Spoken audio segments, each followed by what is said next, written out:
I get asked, what is the government doing about the housing crisis, meaning housing costs and getting them down? So not a lot, but here's one thing that did happen earlier this summer. The 21st Century Road to Housing Act did pass. I actually did not see a whole lot of people talk about it, or if they did, they didn't talk about the main details. So here's a couple of the key points. Number one, eliminating the red tape locally in getting approvals and permits for new construction. Now, it's been a while since I tried to build a house, but I remember way back in the day, it was $10,000, $12,000. This is back in Oregon. You should be able to get your permit in like 48 hours. Last time I looked, it was in the six figures, and you haven't even put a shovel to dirt yet.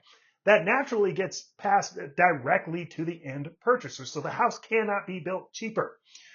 So they're working to eliminate a lot of that. The second thing that they're doing is they're allowing local banks and credit unions to expand their ability to lend in their local communities, remove some of the restrictions in, again, free up some money, make it easier for people to have access to that. So you have hopefully more houses, easier money to get to in the community, so people should be able to actually purchase them. So in theory, that should help bring stabilize prices and maybe even bring them down in some areas. The last one is they restricted institutional investors from being able to buy single family residences. Here's the thing. They're still allowed to build single family residences. They just can't buy existing ones that are on the market. Now, this is key. Where I live in Gilbert, probably about 3 miles from me, there is a new subdivision, a couple hundred units that were built and never put up for sale. They built them just to rent them. So that still has not been curbed.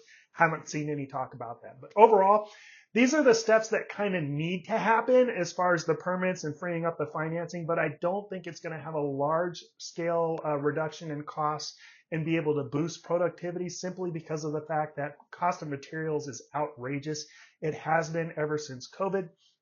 The other one is just skilled labor is non-existent. And you young people who don't know what you want to do in life, go HVAC, electrical, plumbing.